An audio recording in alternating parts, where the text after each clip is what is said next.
One day Jesus got into a boat with his disciples, and he said to them, "Let us go across to the other side of the lake." So they set out, and as they sailed, he fell asleep. And a storm of wind came down on the lake, and they were filling with water, and were in danger. And they went and woke him, saying, "Master, Master, we are perishing." And he awoke and rebuked the wind and the raging waves, and they ceased, and there was a calm. He said to them, "Where is your faith?" And they were afraid, and they marveled, saying to one another, "Who then is this, that he commands even wind and water, and they obey him?"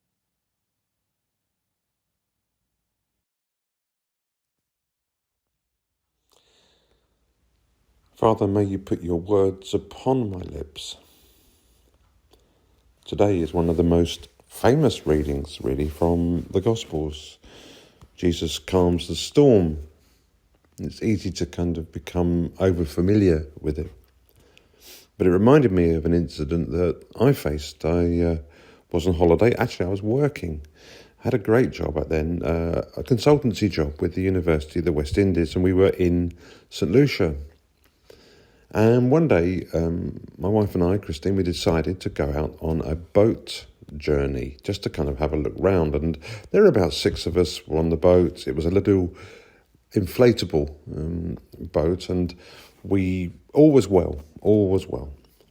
And we were out, and suddenly we came to a little headland that we went round, and very quickly all wasn't well. We hit this extraordinary squall, I suppose it was, and before we knew it, the boat was going about 10 foot in the air and crashing back down. And I remember looking over at the captain, and I saw a look of absolute terror in his eyes. He really thought we were going to capsize and drown, and I have to say, so did I. It was absolutely horrific.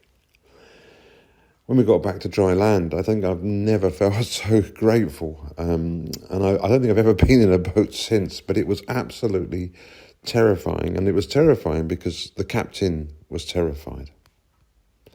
In a way, he was right to be terrified. You don't want someone complacent when you're about to drown. But it wasn't a good look.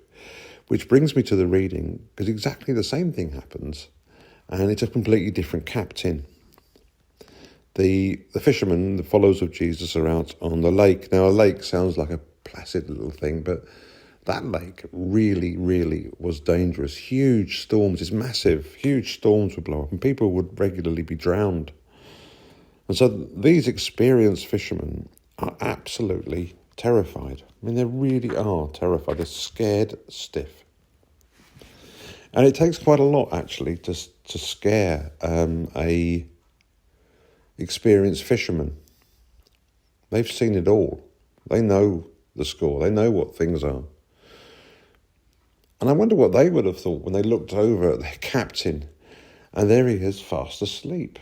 I mean, would they have thought dereliction of duty? Yes, it looks like they did. I think they're incredulous. But they say to him, come on, wake up, we're drowning. And in a way, I think his reaction is very beautiful. Jesus simply says, "It's okay, I've got this."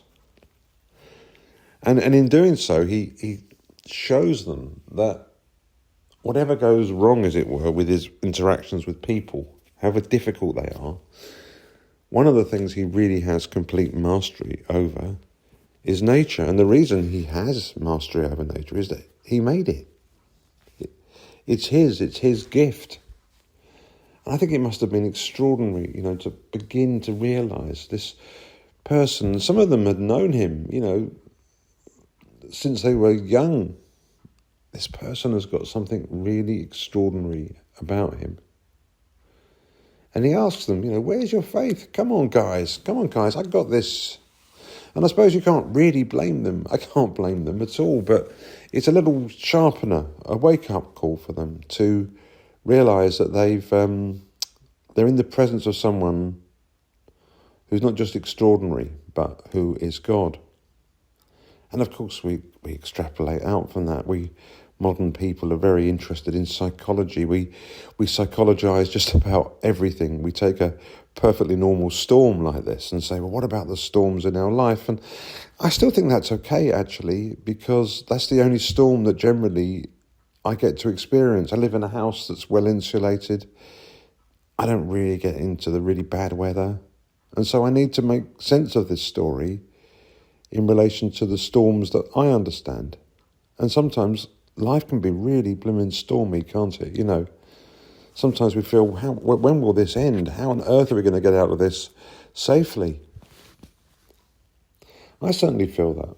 I certainly have had a slightly tempestuous life, I think, at times. My interior life, you know, I tend to kind of worry. I'm an anxious kind of person sometimes, and it's all completely pointless, but, you know, try and tell yourself that. But this, I think, is really, really helpful. What Jesus doesn't say is, I'll get rid of every storm. But what he says is that somewhere in the centre of the chaos and the peril that we all experience sometimes, there is a still and quiet and beautiful peace that is God. Because God's not in a hurry and God's not worried. And I find that a very, very comforting thought. It's something that really helps me with my faith. And I think the reason why we can maybe find that little bit of peace and tranquility with what life throws at us is the promise that one day all shall be well, that every storm we face in the great context, the great story of eternity will shrivel away and we'll see it for what it is, because we know that there is a great story to be told, and that great story is a story of peace and freedom from all that assails us at times. And so, I love the idea of the Christ, God, having a good snooze in the boat while it's going up and down and the waves and the wind. That's an anchor for me. It's an anchor for my faith. And I think it's something that all of us could learn a great deal from. Amen.